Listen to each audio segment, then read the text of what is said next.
In today's video, we take you through the Hare Coursers rampage, when 34x4s descended on Cambridgeshire, driving into cars, churning up fields, and setting fire to the off-roaders. We take a look at the Balaclava Brigade, and their whirlwind tour of Cambridgeshire's countryside.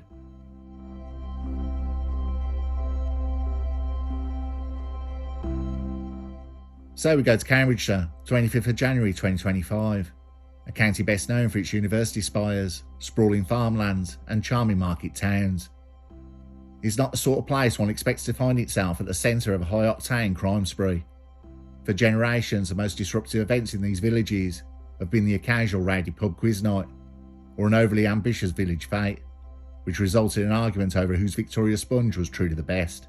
However, one fateful evening, the tranquil countryside was turned into a scene ripped straight from an action film, as a convoy of balaclava-clad travellers thundered into town.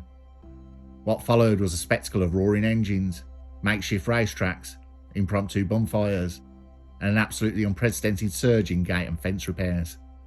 Word spread like wildfire.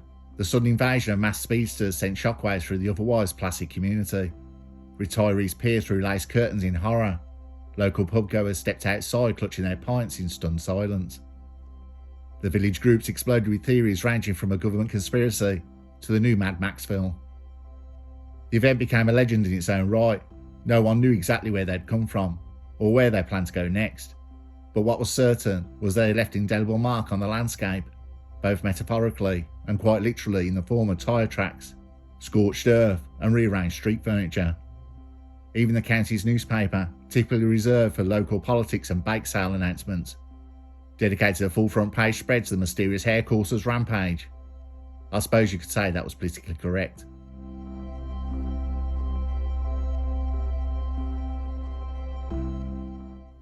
A farmer from Sutton Gold described how he barricaded his family in their home for more than 3 hours after dozens of men wearing balaclavas smashed their way through gates and moved concrete blocks to access his land. The farmer resorted to fortifying his family inside their home, as a gang of 70 masked men with 30 vehicles seized his farm. The farmer and his family were subjected to over 3.5 hours of chaos, during which repeated pleas for help were made to the authorities. I called police 3 times. I gave the 3 words coordinates of exactly where they were, but we didn't have any response. Absolutely zero. My 7-year-old daughter was crying and utterly terrified. My question is, how bad does it have to be? They'd cut through every single gate and moved every single concrete block. We've been left with 4 vehicles dumped, 2 have been burnt out, 1 is stuck, but despite all this we have yet a police officer to come out and see us. Another villager said, "What I'd like to know is where are the police? There was no helicopters, no police cars, not one police officer, there was nothing." A woman called 999 after spotting thugs stealing from a service station in Wimbledon. She said she was told to call back on 101, as it wasn't an emergency. More than £200 of fuel, food and drinks were taken. Another local warned failure to respond in future could leave police with another Tony Martin on your hands. Farmer Mr Tony Martin was jailed for murder, later reduced to manslaughter after shooting burglars at his Norfolk farmhouse in 1999. Tory MP Steve Barclay and Fenland District Councillor Charlie Marks told the News what they'd witnessed. Mr Marks, who spotted a man with a pickaxe handle, said it was pure luck that no one had been killed or seriously injured. You can only imagine what that meant if anyone happened to get in their way. The Chief Constable attended a village meeting and told the attendees he'd gone with his gut feeling over the failure to provide adequate resources, but he admitted there was no excuse for the failure, saying, "I perhaps got it wrong in hindsight." He also said a regional level inquiry would be launched to look into what went wrong.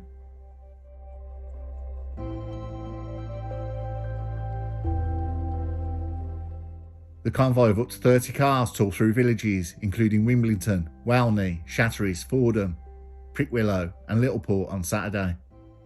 Travelling up to 60 miles per hour on 30 mile per hour roads, the men drove into fields at will, ruining crops and intimidating landowners and staff. There were reports of deer being killed, as well as hares. 2 fire engines were damaged and their crews threatened as they took part in training exercises, a Cambridgeshire Fire Service spokeswoman said, while 2 of our on-call crews were out training near 40-foot bank in Ramsey on Saturday. They were involved in a minor incident with a group of people in a number of vehicles. This resulted in a small amount of damage to the fire engines and some of the equipment. However, this had no impact on the crew's availability to respond to any emergency. The police force is belatedly appealing for any information, dashcam footage or CCTV following a number of incidents of hare coursing, causing thousands of pounds worth of damage to crops as well as putting lives at risk with dangerous driving.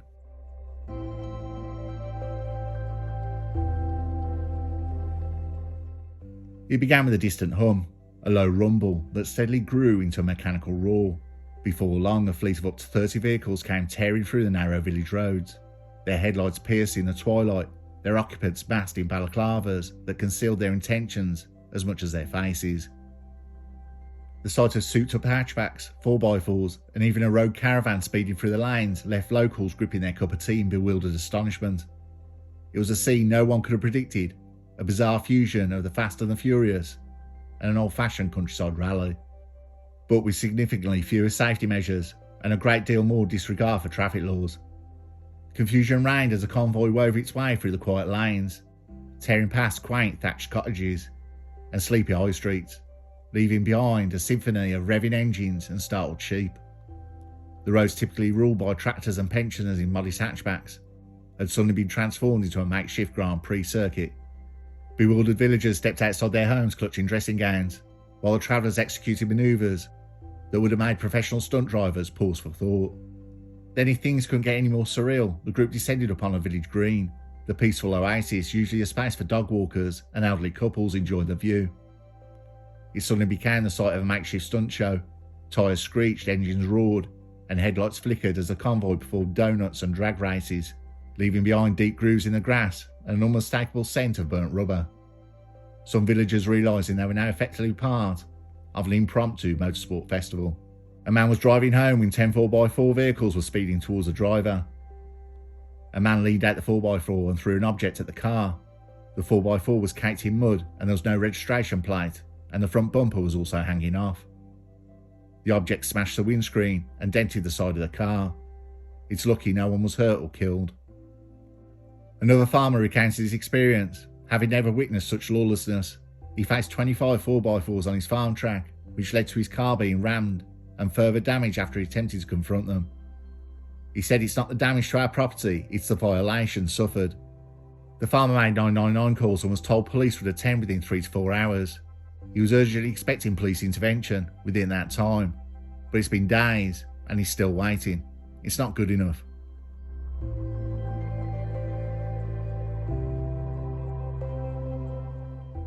A local petrol station experienced a surge in activity, though not of the profitable kind. The Balaclava Brigade embarked on shopping sprees that bypassed traditional checkout procedures. Shelves were cleared with a speed that could leave the most seasoned supermarket sweet contestant in absolute awe. While the shopkeeper was left tallying his losses, a woman called 999 after witnessing the robbery at the petrol station, but she was told to call back on 101 as the situation did not count as an emergency.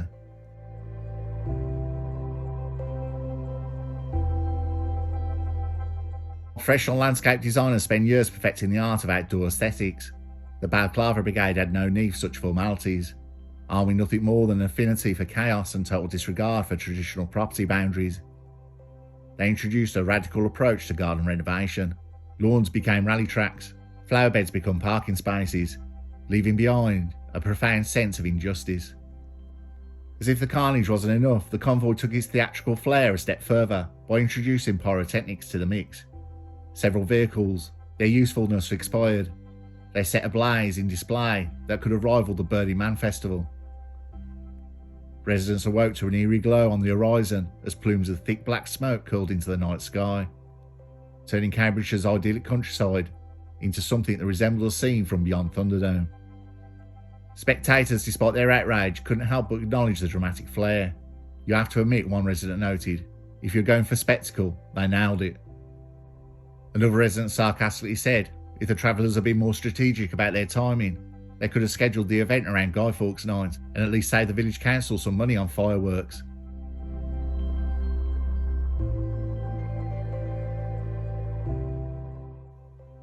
Of course, the police did zero.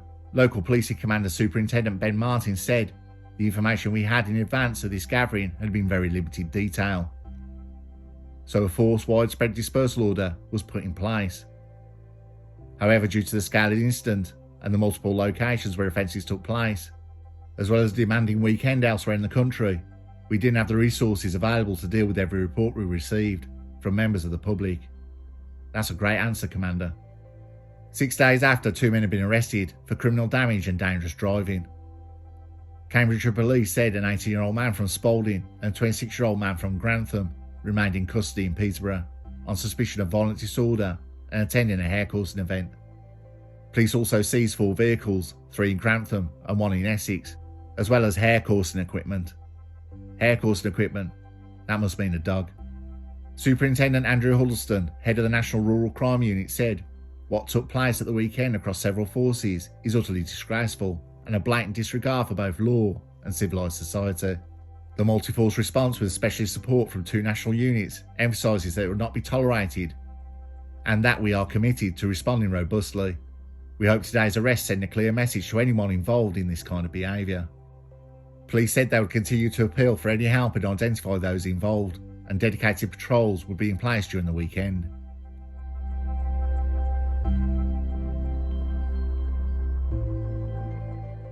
The balaclava-clad traveller's escapade will undoubtedly remain etched in Cambridge's history as an unforgettable moment of countryside chaos, while the events brought disruption, an unforgettable experience. The Chief Constable Nick Dean had issued an apology at a public meeting attended by 300 people, where he said, "I perhaps got it wrong in hindsight."